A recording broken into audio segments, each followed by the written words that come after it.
All right, here we go. Here we go. I need the viewer on this one. Oh.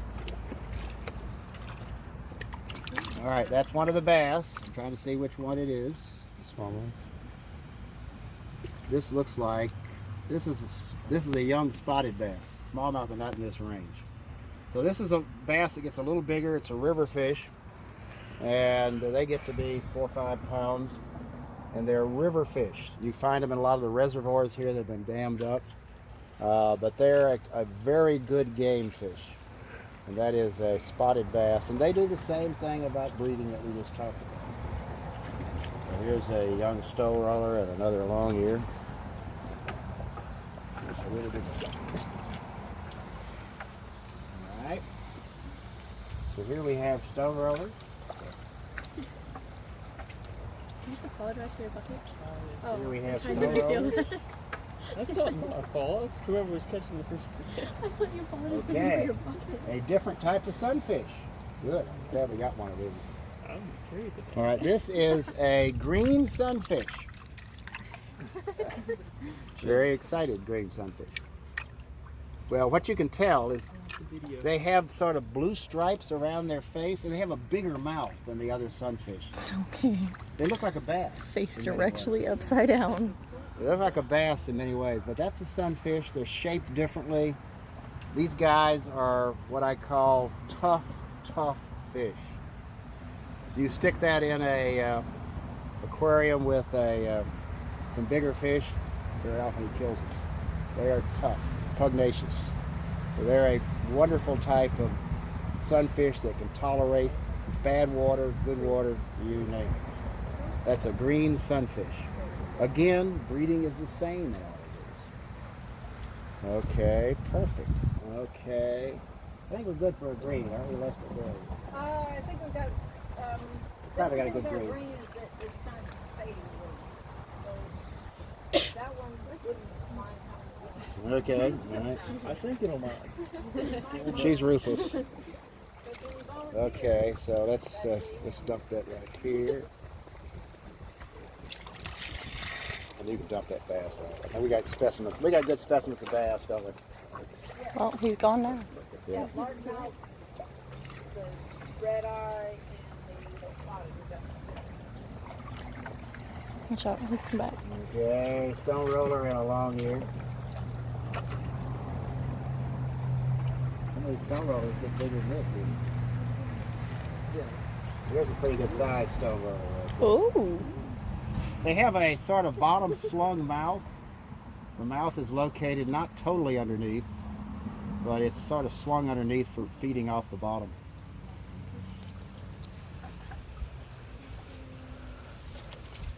We didn't get a couple things yet that I thought we might get.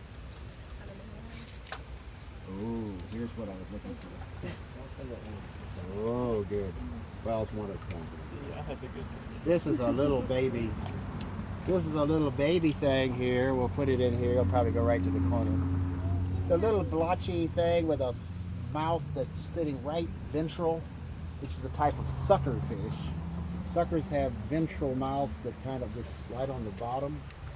This is my favorite scientific name, Hypentilla medawanum. Just sort of flows. Hypentilla medawanum. That started to turn bad really fast. Medawanum. Anyway, I'm fine. you have to know that. Okay. This has got a great name. I love it. You could tell this to somebody, they'll think it's a joke or you're insulting them. Alabama hogsucker. All right, this is an Alabama hogsucker. So that's the real name, and the scientific name is Hypentilla medawanum. These get to be big. We'll get to the bigger ones in some other spots. But they're suckers. Go along the bottom. You can't really tell from that little guy. They got little blotches on them. They look just like the gravel from the top. They just camouflage. So a predator like a big wading bird just sees that sitting on the bottom. It's like, there's a rock. So this is different. This is a little baby hog sucker. All right, there's nothing in there, right? There a tiny stuff is put in What? Why? I just don't want that one to fall over. Oh no. for sure not. Hey, wait, it was like balanced on the middle of the rock. And I was like, what? You're not going to be able to tell much out of this either. It's so small. But this is a type of fish. It'll look like the other one. It'll look almost exactly, but it's because they're so small. That is an Alabama darter. Now, darters are small fish, but they live on the bottom. They don't have swim bladders. Or if they do, it's very little. And so they can't really, they just have to stay on the bottom. They dart around like little movements. And they found in these riffles like we tried to shot with. So we got this guy in one of the riffles, I'm sure. And they are considered excellent water quality fish. So we're getting a lot of good indicators that this is good quality water. And as you're further down with the hobby you get, it starts passing through the suburbs, and the water quality, while it's not a sewer anymore, the water quality starts to deteriorate a little bit because you get fertilizers, a little bit of sewage. It's still good, but it's not as good as it is up here. And the darters down in those areas start to fade out. Okay, well good, I'm glad we got that one. So we've got another bucket here, right? Or is that it? The green one? We got something, what do we got over here? I think we've got some mosquito fish and we've got a salamander and a turtle. Oh, okay. All right, good. Bring it over here. Oh, the crawfish doesn't count because he's not a vertebrate. He's fun, but like, it's not a vertebrate. That's in my legs right now. All right. Once again, you're not going to be able to tell much on this, but this is a neat fish. This is a mosquito fish. What does it ones look we like? were catching. Looks like a guppy. Yeah. Right? Exactly like a guppy. Same family. They're live bearers. And that's a female. She's got the big white belly. And you'll see this in lab with the specimens, and I'll give it to you in lecture. They're live bearers. All these other fish we've had are leg layers. These guys are like guppies and platies, but they're South American live bearers. This is our live bearer. And they live in a little shallow water. They're only about an inch or so long. The male has a modified anal fin. It's called a gonopodium. And it's a big sort of projection off of that anal fin that is essentially the equivalent of a penis. It'll have a hole in the end. It'll have some ducts connected to the testes. When he gets by a female, it just kind of swings it over and it fertilizes it. And that's how they internal fertilization. So these fish are live bearers and have internal fertilization. So they're kind of like they're thinking they're mammals or something. So we'll look at that in the lab and everything. So that's really cool. All right. What else is in this thing? Nothing? Is that salamanders in here? Yeah, it's like a larval salamander. Really? In the other bucket. Oh, the other buckets. These are ducks. These are little 2 millimeter long mosquito fish. So there. Okay, bucket here. Okay. So how many fish species did we come up with?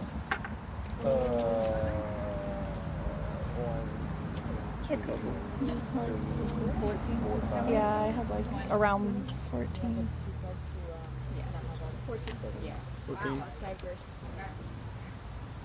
I think 14 is Yeah. Okay, so we got 14. Yeah. That's pretty good for a small stream. Ooh. And well, we got 16 or 17 last week. We haven't seen yet. And we may pick up something different. I'm not sure. All right, so we have the salamander, which is Yeah. No, the salamander's on the other side. He's like, Pretty fast. yeah, it was really, we were looking for him for a while. Then we gave up and somebody else found him. Okay. Where's my chance? Oh, you almost had him. Swing and a miss. Yay! Okay. Well, maybe we can get him in here. Let's see. We don't need a darter or a honeysuckle. We're in good shape there. So let me just put these guys in here. This is a larval form of one of the salamanders. That's all I can say at this moment. Let me just see what it is. Oh boy.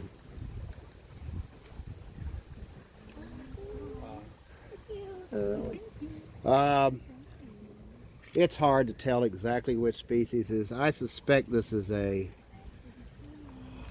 don't know.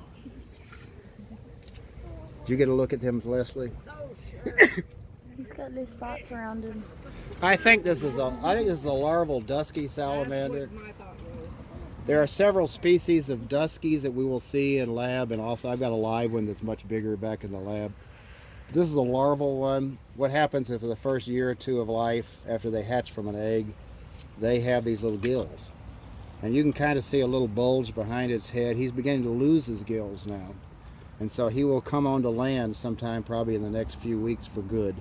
But they will still live next to water underneath some of these rocks. But he'll be an air breather then. So that is a larval dusky salamander. All right, it's an amphibian, obviously. Okay, so we release him. There we go. Very good. All right, so is anything except turtle in here? Turtle, and we got one more fish, but I think it's still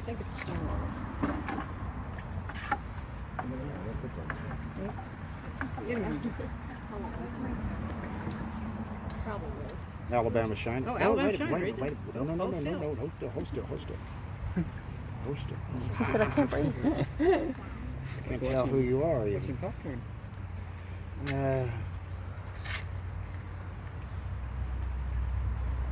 The answer is yes, it's an Alabama shiner. Okay, so we got one of those. All right, so here now is. Oh, this is an old turtle. Now, I've worked with these guys over the years. This is a family of turtles known as Kinosternids, and they are not the usual sliders and stuff that you see on logs and stuff in the ponds. These guys are underwater dwellers who will live in streams like this. This is a loggerhead musk turtle, M-U-S-K, because the males, this is not a male, this is a female, I think. I don't know. This one again looks like a male. Actually, it's a male. These guys will live in streams like this, and they are found in these rocky streams in central and north Alabama. There's a relative called the flattened musk turtle, which I worked with. It's a federally threatened animal. It's found over in the Warrior Basin, only there. But this is a relative, and this is an old turtle. It's got kinks out of the shell. It's got notches that have been eaten out by something. And it's that big head. It has no age rings on it at all. I published a paper on the flattened musk turtle, which is a relative of this, and we did a growth curve analysis of, there's some mathematical formulas. And they live to be 50, 60 years. So this one is probably at least 30, 40. This is older than you guys are, I can guarantee you. It's a very old turtle. And it's a loggerhead musk turtle. They eat snails primarily, clams, mussels. Look at that big head. Males have big heads there too. They got a cute little smile. I know, I was trying to get a picture of the smile. Yeah. Oh, look at that. Yeah, it's a shooter. So it's a loggerhead musk, and named loggerhead musk turtle. It's actually striped neck. I'm sorry, it's a striped neck musk turtle. Loggerheads are another subspecies. The reason I say loggerhead is because this guy's got this huge head. This is a striped neck musk turtle, so change that. Same genus. So they wander on the bottom. And so we're going, this guy's lived in this area for Lord only knows how long. It's cute. They do not like muddy water or anything. They like clear streams. So he's found his niche up here. Very neat animal. So we will let him go. Oh. And Where he's not going to bite any toes. Yeah, I wonder if he bites hard. Wash out. you irritate him, they'll bite, because it doesn't seem to want to. And we have one of these in the lab still. Yeah, we have one of them in the lab. We'll show you in the lab. So you want to put him down in the pool somewhere? Sure. That's an old one. That goes in. He deserves something. Bye-bye, bud.